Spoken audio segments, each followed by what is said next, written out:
요즘에 한국의 당뇨 환자가 급증하고 있다고 하는데 이걸 당뇨 전 단계에서 발견하는 게 중요할 것 같아서 이게 당뇨 위험이 있다고 판단하는 기준이 뭔지 좀 알려주시면 좋을 것 같아요. 좀 심각한 얘기예요. 우리 한국에서 당뇨 환자가 정말 급증하고 있습니다. 이게 서구하고 비교를 했을 때 우리가 너무 빨리 급증을 하고 있고요. 또 서구처럼 아주 고도 비만에서 당뇨가 오는 게 아니라 정상 체중이나 마른 비만에서도 당뇨가 오는 분들이 좀 계셔서 정말 충격적이거든요. 최근에 나온 그 당뇨병 학회의 통계를 보면요. 30세 이상 성인에서 당뇨병 환자가 600만 명, 그리고 당뇨 전 단계 환자가 1,600만 명으로 보고가 됐어요. 거의 한 2천만 명 정도가 혈당의 문제로 고생을 하고 있다는 소리예요. 성인의 반 정도라고 봅니다. 그러니까 어마어마한 거죠. 그래서 이것들은 결국은 이제 우리의 생활 형태가 아주 운동도 많이 못하고 활동력이 줄어들면서 또 단맛 나는 정제된 탄수화물을 많이 먹는 이런 이제 고도의 스트레스 사회에 살다 보니까 이런 문제가 생긴다고 보고 있고요. 그래서 당뇨 전 단계를 아는 게 정말 중요해요. 우리가 1년에 한 번씩 건강 검진을 하실 때 당뇨 이제 당화혈색소라는 거를 검사하시는 분도 계시고 안 하시는 분도 계시겠지만 당뇨 전 단계를 좀 구분하는 방법을 좀 말씀을 드리면요. 당화혈색소라는 게 있는데 당화혈색소는요 3개월의 혈당의 평균을 구한다고 보시면 돼요. 그래서 당화혈색소는 5.6 이하가 정상, 5.7부터 6.4까지는 당뇨 전 단계, 6.5부터는 당뇨병 환자로 이제 약을 먹어야 될지를 결정하는 그런 단계가 됩니다. 또 하나는 이제 포도당을 먹은 후에 혈당을 측정하는 혈당 부하 검사 같은 게 있어요. 공복 혈당이 100 이하는 정상이고요. 100에서부터 124까지는 이제 당뇨 전 단계, 그 다음에 공복혈당이 125가 넘어가면 당뇨병 이렇게 얘기를 하고 있거든요. 그래서 이런 것들을 이제 종합적으로 보는 게 중요하고요. 그러다 보니 당뇨 전 단계를 미리 파악하는 게 정말 중요해졌어요. 당뇨 전 단계 상황에서는요, 열심히 노력해서 다이어트와 건강 습관을 잘 들인다면 50% 이상이 정상으로 돌아갈 수 있다고 되어 있습니다. 그래서 생활 습관 교정만 해도 당뇨 전 단계는 돌아갈 수 있는데 당뇨 전 단계는 정상으로 돌아갈 수 있는데 이 시간을 놓쳐버리는 사람들이 너무나 많아요. 실제로 병원에서 당화혈색소를 검사했는데 5.7, 5.8이 나와서 당뇨병 조심하세요라고 말한 분들이 2, 3년 뒤에 생활습관 교정이 안 돼서 당뇨약을 실제로 먹게 되는 분들이 좀 계신데 저는 제일 안타깝게 생각하거든요. 물론 뭐 내가 이제 부모로부터 받은 유전적인 성향 때문에 아무리 노력을 해도 당뇨병으로 진행하는 사람이 있지만 그 당뇨 전 단계에서 적절하게 대처를 정말 열심히 잘한다면 당뇨 전 단계 환자는요 정상으로 되돌릴 수 있습니다. 그렇기 때문에 당뇨 전 단계를 잘 파악하고 그 당뇨 전 단계라 그러면 더욱더 이 내장 비만을 줄이고 근육을 늘리는 이런 운동 습관을 잘 기르셔야 돼요. 네, 이 검사를 받지 못하더라도 이제 몸에서 나타나는 신체의 어떤 증상들이 있을까요? 자, 그러면 당뇨 전 단계, 그러니까 내가 당뇨가 오고 있다는 신호를 내 몸에서 어떻게 알 수가 있을까요? 피검사를 하면은 정확하겠지만 그걸 안 할 때 알 수 있는 방법은요. 일단은 식사 후에 심각한 식곤증이 온다면 혹시 내가 당뇨 전 단계 아닌가 한번 고민을 해보셔야 돼요. 보통 식사 후에는 일반적으로 식곤증이 옵니다. 그 식곤증은요 되게 자연스러운 것이고요. 음식을 먹으면 위장 쪽으로 혈액이 몰리기 때문에 상대적으로 사지나 뇌 쪽에 혈액이 부족해져요. 그러다 보니까 노곤해지는 거거든요. 그거 말고요. 아주 한잠을 자지 않으면 해결이 안 되는 너무너무 괴로운 식곤증이 오시는 분들이 계십니다. 이런 분들은 내가 혹시 당뇨 전 단계가 아닌가 한번 보실 필요가 있어요. 두 번째는요, 갈증이 수시로 자주 생기시는 분들이에요. 혈당이 높아지면요, 혈당이 뭐 만성적으로 높아도 그렇지만 갑작스럽게 혈당 스파이크가 생기거나 이러면은 갈증이 생기는 경우가 많이 있습니다. 그래서 또 소변을 자주 보게 돼요. 그래서 물을 자주 먹고 소변을 자주 보는 현상, 이 현상도 당뇨 전 단계가 아닌가 한번 보실 필요가 있습니다. 그리고 앞에서는 제가 식사 후에 피곤함이라고 말씀드렸는데 이제 만성적인 하루 종일 피곤한 분들이 계세요. 이런 분들은 이 혈당이 우리 몸에 들어가면 이제 포도당이 에너지원으로 쓰여지는데 이 에너지 대사가 잘 안 돼서 그런 거거든요. 이런 분들도 혹시 내가 당뇨 전 단계가 아닌지 한번 보실 필요가 있고요. 어떤 상처가 생겼는데 잘 낫지 않는다든지 이런 부분도 당뇨 전 단계에서 흔히 생기는 증상이에요. 여기서 좀 제가 주의 있게 말씀드리고 싶은 게 하나 있는데요.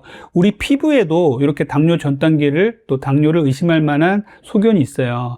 우리 흔히 알고 있는 쥐젖 있죠. 쥐젖이 이제 목 주변이나 이렇게 피부 접히는 데 많이 생기잖아요. 이 쥐젖이요.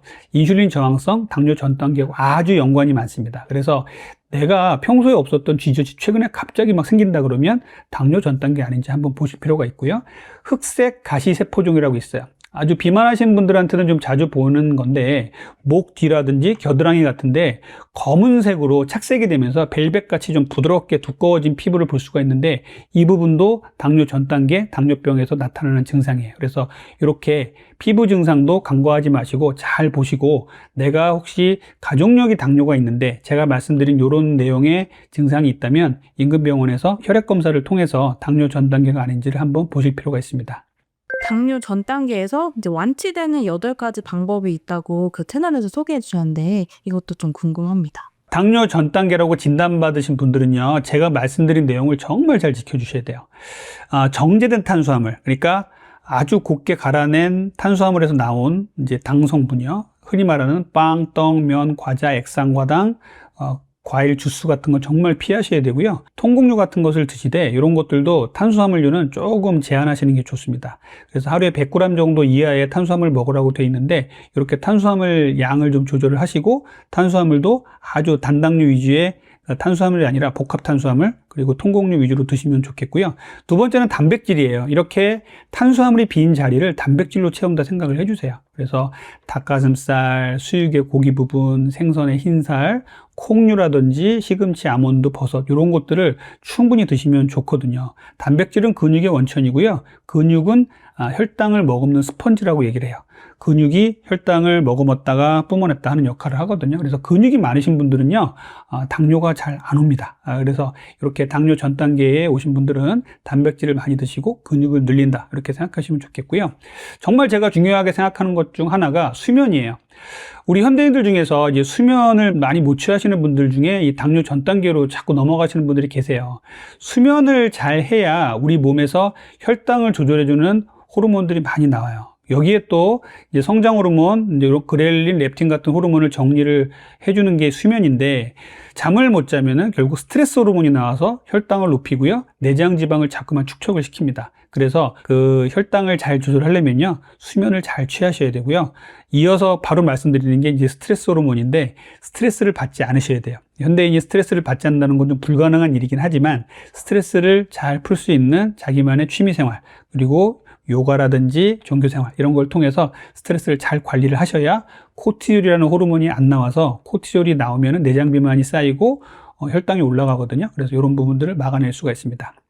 그리고 제가 마지막으로 말씀드리고 싶은 건요. 당뇨 고위험군들이 있어요. 약간 내가 비만해졌다든지 그리고 우리 가족력, 친족 중에 당뇨 환자가 있다든지 이런 분들은요. 꼭 인근 병원에 가셔서 정기적으로 검사를 하세요. 그래서 당화혈색소가 어떻게 움직이는지 좀 보실 필요가 있고요. 당화혈색소가 5.7 이상으로 돼서 당뇨 전 단계입니다라고 진단을 받으신 분들은 제가 말씀드린 이런 내용들 정말 철저하게 잘 지킨다면 당뇨 전 단계에서 정상으로 끌어내릴 수 있습니다. 그래서 이렇게 생활 습관들을 잘 조절해 주시면 좋겠어요. 그리고 젊은 때는 건강하시다가 중년 이후에 당뇨 증상이 나타나는 일이 굉장히 또 많으시더라고요. 그래서 그 이유가 무엇인지 좀 말씀해 주시면 좋겠어요. 당뇨의 가족력을 제가 여쭙다 보면은, 우리 어머니가 당뇨가 오셨는데요. 나이 들어서, 연세 많이 들어서 오셨어요. 이렇게 말씀하시고, 그래서 나는 당뇨 가족력이 없어요. 이렇게 말씀하시는 분들이 계신데, 아닙니다. 당뇨 가족력이 있는 거예요. 그리고 어르신들이 왜 당뇨가 나이 들어서 오시는지도 말씀을 드릴게요. 자, 우리가 혈당 수준이 잘 조절이 되다가 연세 드시면서 당뇨 전 단계다 아니면 당뇨 초기라 당뇨약을 먹어야 된다라고 지적을 받으시는 노인분들이 계십니다. 특히 여성분들이 상당히 많아요. 이게 왜 그러냐면요. 인슐린 감수성이 자꾸 떨어져서 그래요. 우리 몸에서는 인슐린이 나오면 인슐린을 잘 받아들여서 세포에서 포도당을 잘 에너지로 만들어야 되는데 이 감수성이 자꾸만 나이가 들면서 떨어집니다. 두 번째는 췌장의 베타세포의 기능이 떨어지는 거예요. 그래서 여기도 마찬가지로 인슐린에 대한 작용이 떨어지기 때문에 노년이 되면서 당뇨로 진단을 받는 거고요. 마지막으로 세 번째 제일 중요한 건요.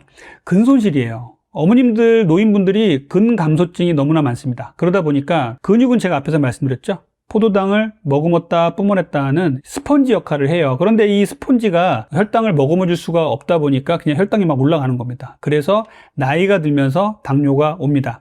그러면 나이가 들어서 생기는 당뇨는 위험하지 않느냐? 절대 아닙니다. 나이가 들어서 생기는 당뇨도요, 젊은수 당뇨하고 똑같아요. 단지 나이가 들어서 생겼기 때문에 당뇨의 이환율이 좀 짧을 뿐이죠. 그래서 나이가 들어서 생긴 당뇨도 적극적으로 대처를 하셔야 됩니다.